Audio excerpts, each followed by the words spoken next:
It's Sunday morning, and every decent man and woman is listening to Test Miles with Nick Miles on FM News 101 KXL. Buckle in.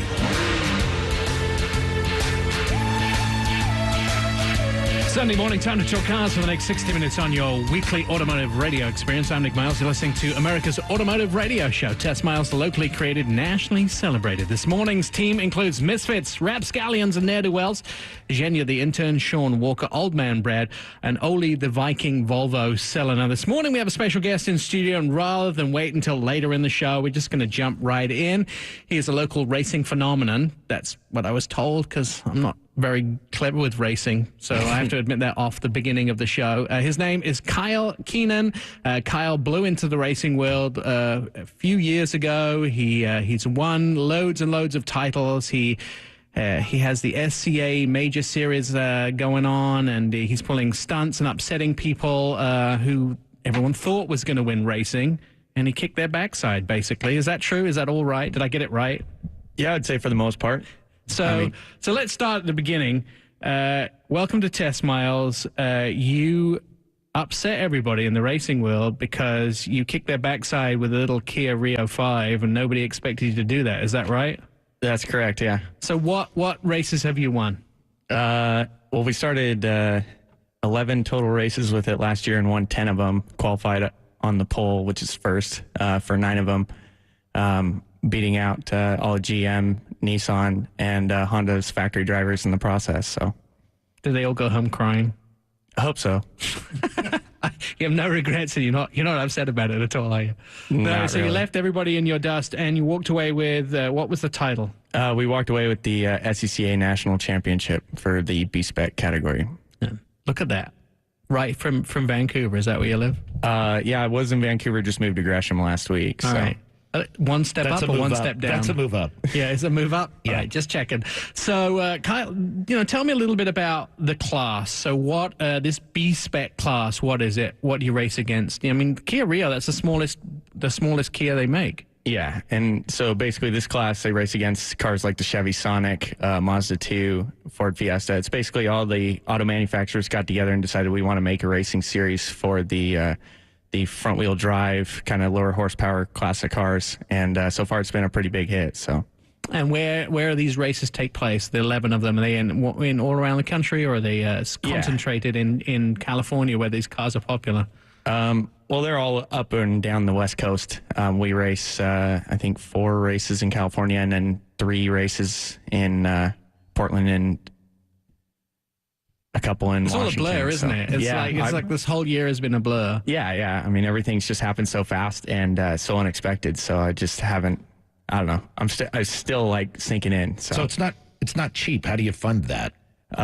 I'm very fortunate to have backing from Kia Motors of America, Decana dealerships in Vancouver, and quite a few other local sponsors. So appreciate everybody for their support. I really do. Now, in your bio, it says that you first got behind the wheel at 7 years old. Yeah, I started racing go-karts. Oh, good, because I was wondering how you reached the pedals at 7. That would be my dad actually crafted a special set of pedals so that I could reach it, and then we started driving carts in like industrial parking lots in Vancouver and got kicked out of every single one of them. So that's when we decided we'd start. Isn't that going what to the they track. have to do with all your test cars too? Yeah, no, I have wooden blocks on the pedal. That's much easier. No, wait a second. What are you laughing for? You're about the ssame height. How tall are you? I'm like at least a foot taller than you. Yeah. What are you? Like 8 foot tall? No, but you're like 3. I'm 5'4". Oh. I'm proud of being a hobbit. I'm 5'4". With or without heels on? That's without. I'm 5'5" with heels on. That's a little bit taller. So how tall are you? I think 5'9".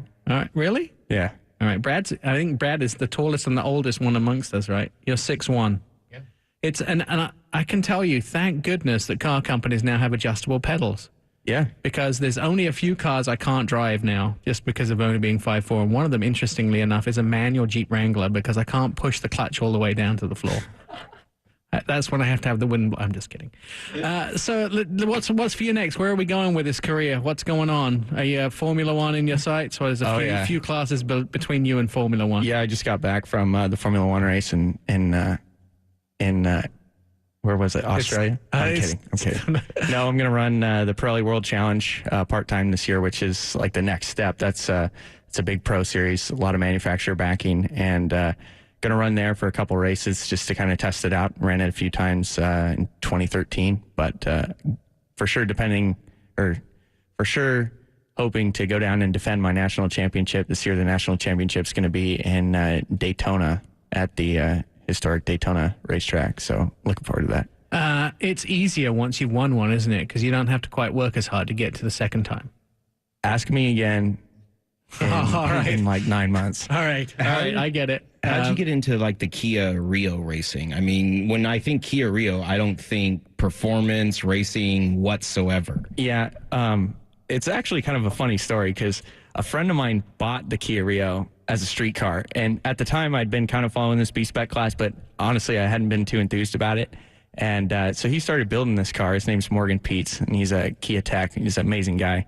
And he tells me one day, hey, there's this charity race out at Portland, and I've got to go out of town. Why don't you take the car and drive it for me? So I picked up the car from the dealership, drove it to the track, drove it all weekend long on the track, and had a great time driving it. Drove it back to the dealership all dirty and parked it in the parking lot and everything. And called him and was like, hey, let's race this thing. So he's put me in the seat ever since then. It's been a great thing. So pretty much it's a stock car.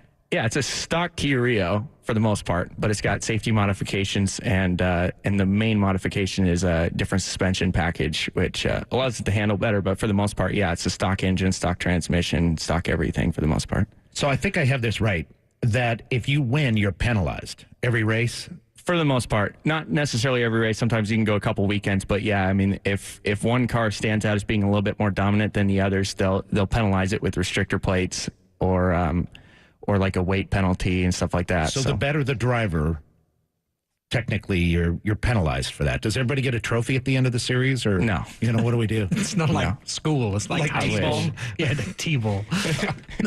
So you also got named as a magazine gave you a title recently, didn't they? Yeah, Racer Magazine, they named me as the Club Racer of the Year for 2014, which is a huge honor, and I'm very thankful for all that. So. Right. And the sponsors are flowing in, and people are giving you bottles of champagne every time you win now. Is that how it works? Well, the champagne, yeah. If you win a majors race, they give you champagne, which is cool. I don't drink any alcohol or anything like that, so that'll usually change. I assure you that'll change. Become an automotive journalist. Yeah, that'll change. It'll change. Well, I think I'd have to get shorter to do that, right? Yeah, yes, absolutely. You have to be 5'4" to be a good automotive journalist. I see. Written in the charters. Let's talk about classes now. So right now we're in B-Spec. Correct. Where are we moving to? You're thinking maybe you want to upgrade a. Because obviously, if your career needs to progress, your cars need to progress too, right? Yeah, I mean, I have a lot of fun with the Kia. I actually tested it yesterday at Portland in the rain, and Portland International Raceway, and had a ton of fun with that. So, I mean, it's such a fun car. It's something that I want to hang on to for a long time. But I'm hoping to move into some other classes. Like they have some other touring car classes. Can you race more than one class? Can you do that? Yeah, you can. I usually race another car too. At some of the local events, but it kind of depends on what we're doing. Obviously, the Kia programs are focused, though. So, what are you driving in the World Challenge races that you were kind of doing a couple of? The same Kia. They have a B-Spec class called Touring Car B-Spec, and it's literally the exact same car. It's the only difference is the tires that we're running. So now Kia also runs they run the Coupe, but is that the Rolex? They run the Coupe in? They run the Coupe in the TCA class, which is kind of like the next step. But the problem with the TCA class is that there's no national level series for that. So it's kind of hard to get seat time with that particular car without running the full Pirelli World Challenge Series. So. All right, Kyle, stick around. We're going to have a whole show right up until 11 o'clock. We're going to talk to Mark Gillis from VW next about the new Sport Wagon, but we want you to hang on in here because we got more questions for you. So you're listening to Test Miles and FM News 101 KXL. I'm Nick Miles. Coming up, we'll talk about a brand new VW. The VW Jetta Sport Wagon has gone away. What's replacing it? We'll tell you that when we return.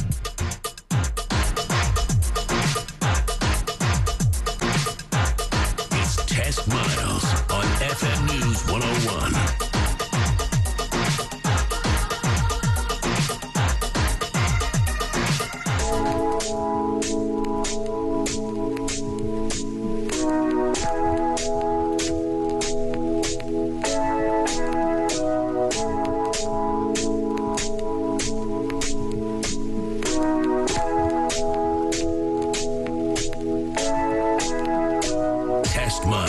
Like NASCAR, but with one right turn.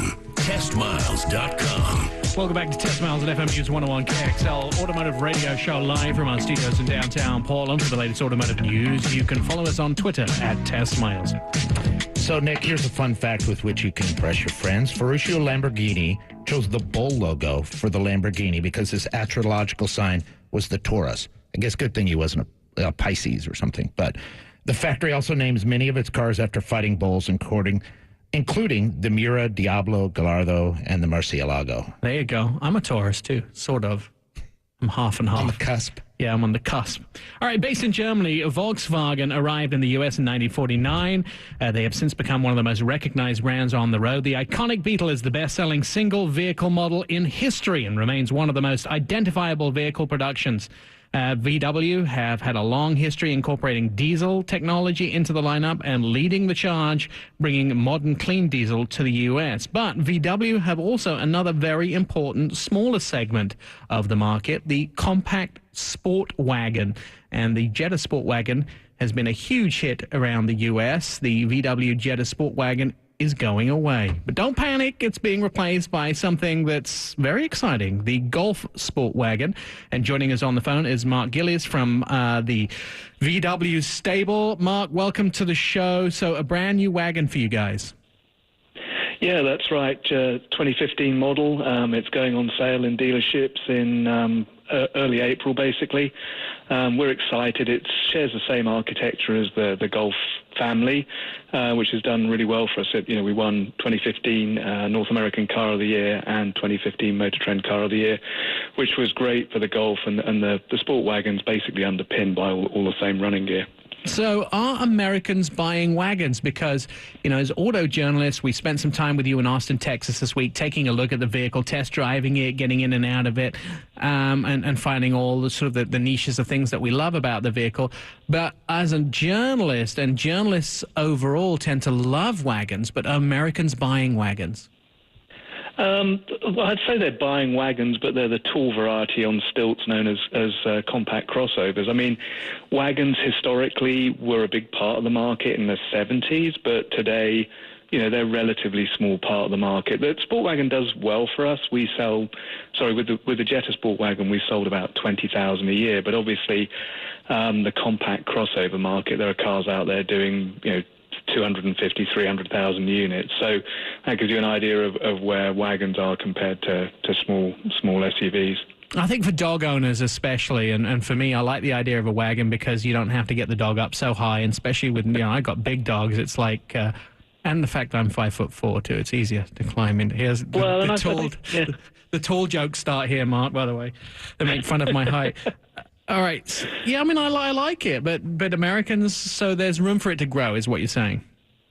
I think so. I think there are lots of advantages of a station wagon. Like you said, you've got a low load height, which, if you're trying to get something from IKEA in the back of a truck, it's actually pretty difficult because it's high up and you have to exert a bit of leverage. So it's low load height's very good. We've got the same interior space as a lot of compact crossover SUVs. In fact, we've got more than, say, the Jeep Cherokee. And what I like about wagons personally, and I used to be an ex-auto journalist, is that they drive a lot better than compact crossovers. They're more fun to drive. They've got lower center of gravity, so they hold the road better. And ultimately, as well, they're smaller and lighter, so you get better gas mileage. And that's definitely the case with the sport wagon. Our best mileage is the manual TDI clean diesel model, and that gets 43 on the highway. And the nearest crossover CUV, I think, is the Mazda CX-3 with 35. So, it's a big gas mileage advantage over a crossover. Yeah, I just need to remind people, 43 miles a gallon out of a wagon. That's pretty unbelievable. All right, so what's new on the outside, Mark? The shape is new. I mean, it reflects, obviously it's a wagon, but it's a longer wheelbase than the old car, shorter overhangs front and rear. It's crisper styling on the outside, I think. I mean, it looks a little bit like the previous Jetta Sport Wagon in the same way that the Golf looks like a previous Golf. We have some new features we have available by Xenon headlights, for instance. All the cars come with aluminum alloy wheels, starting with 15 inches for the base car, going all the way up to 18 inches. You get standard roof rails, which is, again, another feature that I like about wagons, is that if you're a biker and you you want to put the bike on the top, it's a lot. You don't actually need to stand on a chair and put the bike on top. You actually can just do it pretty easily. I'm not exactly the tallest guy on the planet, and again, I find it easy on a wagon and difficult on a SUV. So that's on the outside. The inside, again, it's all new. I think pretty premium materials. We've got new radios with touchscreen. All the cars have touchscreen radios with proximity sensors. We've got some new available safety features, and that will be extended further when model year 16 comes around and we get adaptive cruise control. And again, it's a bigger exterior and it's a bigger interior as well than the old car. And some nice little features inside, like we have levers in the back compartment that allow you to fold the seats flat without having to go round and do it. So it's more convenient. It's higher quality, I think. And like I said, it's a crisp, clean, modern-looking car. You had mentioned the TDI, the clean diesel. What do you think your makeup will be between diesel and gas? And will 75% of your sales be in Portland? I think we're a pretty heavy diesel-loving community here.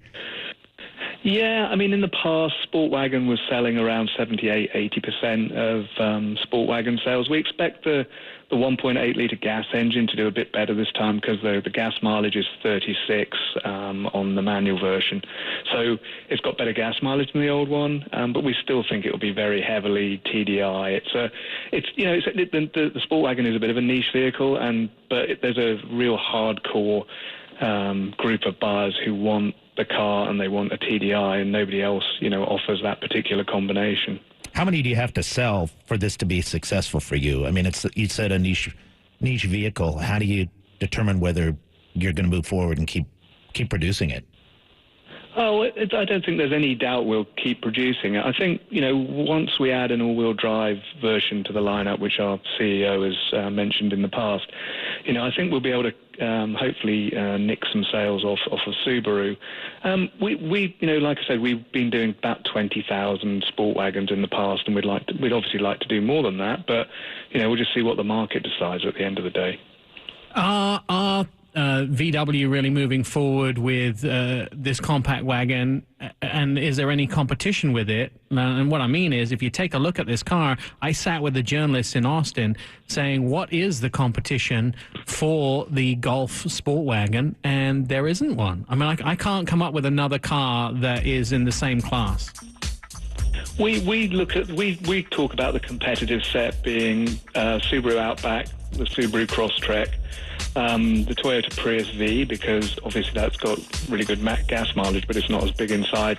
And then we also look at, potential, some of the small crossovers, so Honda CR-V being one, Ford Escape, Jeep Cherokee I just mentioned. I mean, if you were looking for an alternative to a compact crossover, this does everything you need in terms of practicality. And it's more fun to drive. And actually, in terms of a fully loaded TDI wagon, it is less than a lot of the fully loaded compact crossovers. Awesome. Mark, thanks so much for being with us. I do say I think the car is going to be a big winner for you. Mark Gillis from VW talking about the brand new Sport Wagon. You're listening to Test Miles on FM News 101 KXL. I'm Nick Miles.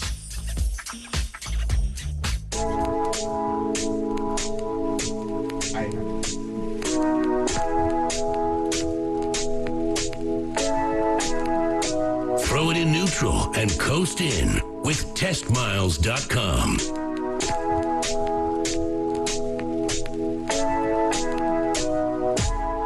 Live from our studios in downtown Portland on a Sunday morning, this is America's Car Radio Show. If you'd like to take part in the show and be part of the Car Nation, you can get more information on our webpage at TestMiles.com.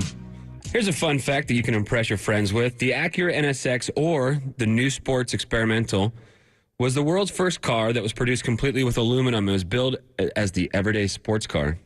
That's interesting because everybody thinks that they are the first people to build aluminum cars, right? Everybody's decided that the F-150 was the first truck to be built of aluminum. The Jaguar was the first sports car to be built of aluminum. It's actually, they made airplanes out of it in the war. Do you think this is going to catch on, aluminum? Yeah. Really? I think now we're looking at different materials like they'll on the side of my house. Aluminum on the side of your house? Nice. All right. All right, let's talk about the cars that we've been test driving this week. No Kia Rios amongst the bunch. Well, that would be Kyle, but we have been test driving a lot of interesting cars. I've been in the Audi A3 four-door compact sedan. Superior cabin quality in this vehicle, really well designed, efficient, punchy engine, nimble handling, and ample equipment. There are, this is the new segment, the compact luxury cars, which everybody's coming out with. The CLA from Mercedes. There's lots of different ones. The Audi A3, the BMW ILX. the ILX. Yeah, there's a whole list of them. Buick Verano. List of those cars. I would tell you, interior-wise and driving, I'm probably the most impressed with the Audi A3. Small trunk is a little crampy. The back seat is difficult, and the rear view not really great. However, it does have a great 1.8 TFSI engine or a 2-liter TFSI and that diesel 2-liter as well. So a lot of fun driving. Horsepower, 170, 220, 150 for the diesel. 6-speed automatic or manual. Front wheel or all-wheel drive.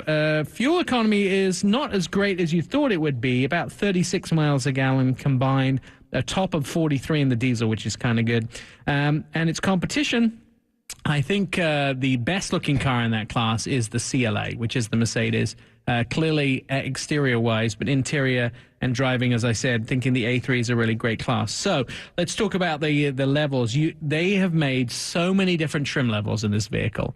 And this is the new way to do it, right? You go out and you start with a base car, and then you make it for everybody so you can drive. BMW have 300 different versions of the 3 Series. There are so many different, the GT, Didn't Honda really start that? I swear they must have 15 different trim levels. Right, yes, and then there's with the Navi and with the tech package and all that. And then Porsche has got like 10 different trim levels for the 911. Right. No, they don't. They have 22. 22. There you go. 22. You're out. Factored again, Genya. So what do you get in trim levels? There's the Premium, the Premium Plus, the S3, which is their sports version, the Cabriolet, the e-tron, the plug-in electric version. Starting price $29,900. Here's one of the things about these cars, though, too. Although I'm going to give this car a huge thumbs up, and I think it would be a great drive, the one thing about these vehicles is by the time you've decked them out to what you can live with as far as tech is concerned, you're into the 40s. That's the only downside with them. Sean? I've been driving the 2015 Lexus LS 460 F Sport. About 180 degrees different from what I've been driving. Yeah, I went a little full-size luxury. This is Lexus's full-size 4-door luxury sedan. Is it Lexus's or Lexus-I? Lexus-I. I don't know what their technical term for multiple Lexus is. Lexus. What Lexus is I? Lexus-I. We could have a whole conversation on this. Anyways, this was... It's quite impressive. I mean, it's a smooth ride. The steering was very responsible with it, or response. And the only thing is it did lack a little power compared to its European competitors. Has 386 horsepower, 4.6 V8 engine, 8-speed automatic. This one, the one I was driving was the all-wheel drive. Only in 2015 can 386 horse be classified as maybe could use a little more power, you know? Isn't that sad how we've came this far? Wait, Kyle, what does your Kia Rio have horsepower-wise? 145 at the crank. Right, there you see? 145, and he's winning world championships. And we could go out on the racetrack with our 386 horsepower, and he'd still beat us. Yeah, well, I wouldn't race the LS. It's too squishy. You go around a corner and you'd float into the next lane. Well, it does have, you can change the suspension on it and put it in sport mode, and which I did, and I enjoyed it more in that than the actual comfortable suspension, because it is. When you're in comfort mode, basically you're just floating on air and you don't feel anything. Here's the problem, though. We all love to drive them in sport. I'll give you the best example. The MKC, the new Lincoln compact CUV, I really would only drive it in sports mode, but my gas mileage is half. So there's the payoff. I guess, Kyle, you probably don't care about gas mileage, do you?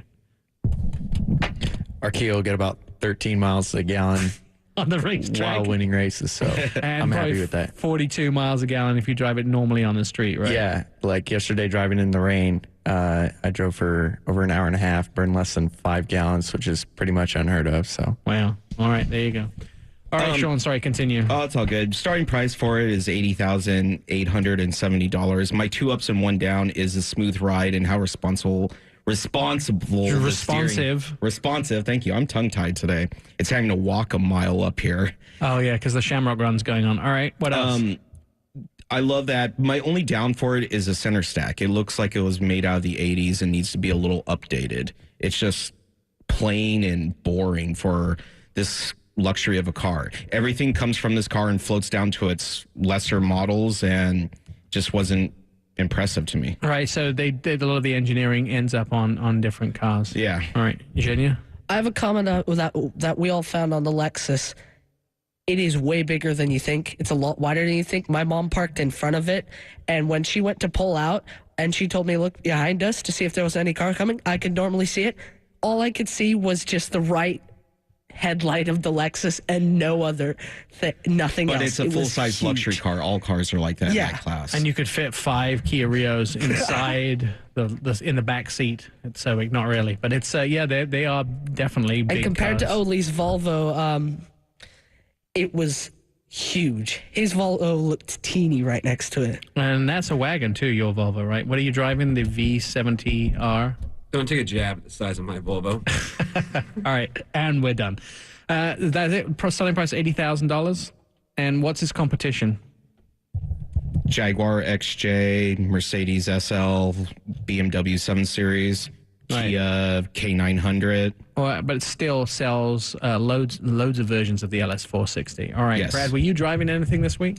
I did. So do you remember the old days on Happy Days when Richie Cunningham would get his... No yes, is the answer. No, I don't. He'd have a hot date and he'd do I Found My Thrills on Blueberry Hill. That's what I felt like singing when I got the new Chrysler 300C. Is that a Kesha song? Yeah, exactly. Okay. Yeah. But so I had this vehicle last year. It would have been my car of the year. I love the Chrysler 300C. The 300C. Okay. And when it first came out years ago, they had a really aggressive Bentley style looking grille, and it kind of was the 2005, right? Mini Bentley, and they got away from that a bit, I thought, and it looked pretty pedestrian. And so with this refresh for 2015, they have a much bolder fascia, some LED lighting, and it's just so much more luxurious looking and way competitive. The 2011, they went 180 degrees from the baby Bentley, and they sort of now married those two, the 2005, 2011. It really does look nice. And and all models have the 8-speed automatic transmission, which provides some pretty impressive best-in-class numbers for the V6. So the V6 is the 3.6-liter, 292 horsepower, but it can get up to 31 miles per gallon. So that's pretty healthy for a full-size sedan like that. Of course, the car I was driving was the 5.7 Hemi V8 with 363 horsepower. So you do know that, and I'm sure you do, but for everybody that doesn't know, there are only 2 American rear-wheel drive full-size cars available, and this is one of them. And so there's 4 classes in this car, 300 limited all the way up to the Platinum. So with that Platinum, you take the base price of $32,565, all of a sudden you're up to almost $46,000. Right. But you've got a really nice sedan that competes with the Hyundai Genesis. So theoretically, it competes with the Impala, but you look at the two, and for me, there's no comparison. I just love the Chrysler. And you can bump it up to like an 8+, I think it's 8.5-inch screen, and full color screen. Just everything. The interface was fantastic for me. Excellent. All right, is that it? Jenny, do you have a car to talk about? I do. I've been driving the new Mustang GT. Excellent. The 2015? 2015. All right, and this is in which video game? Forza Horizon 2. Forza Horizon and 2. Forza 5. And how is it? Absolutely brilliant. I love the new independent rear suspension. It really helps it with the handling. It makes it so much better on the track, and it makes it so much more fun to drive on the road. I love how they've kept the look of anger and beauty with the Mustang, and I think this new Mustang has evolved way more than the last generation. Absolutely. In both design and engineering. One of the things that you should know is, too, the exact information from the testing of that car is what was put into the video game, because they were the first people to do it. So I met the guys that actually did all the data testing to put it in the video game. All right, you're listening to Test Miles and FM News 101. We have our race car champion in the studio. We're going to come back and talk more about racing and also see how much information everybody can remember from what went on in the world of automotive this week. You're listening to Test Miles and FM News 101. I'm Nick Miles.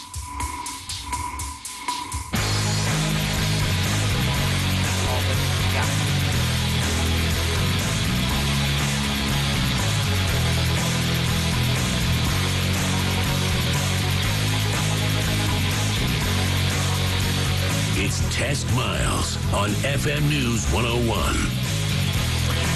Would you like to keep informed about automotive all week long? Just follow us on Twitter, or you can do the same on Facebook. We'd like to inform you of what's going on. Hey, Nick, here's a fun fact that can impress your friends. Every Kia that raced last year won its division. All right, that's it. Kia all this morning. They must be very happy with us. Kyle's still with us, race car champion, local race car champion. Kyle, this is the point of the show when we have our quiz. We find out how much the team know about what's been going on in the automotive world.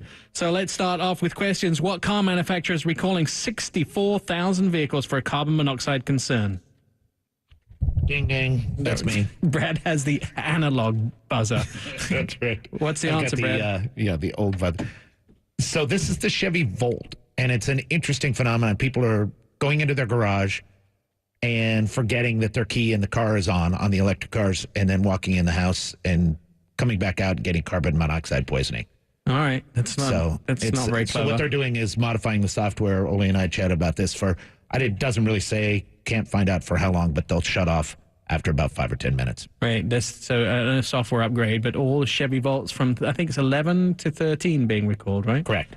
All right. Next question. This limited production car started production this week. Ole. Are we talking about the Galpin Fisker the rocket? Yes. That was down at the LA Auto Show. So they'll have a couple versions of this car.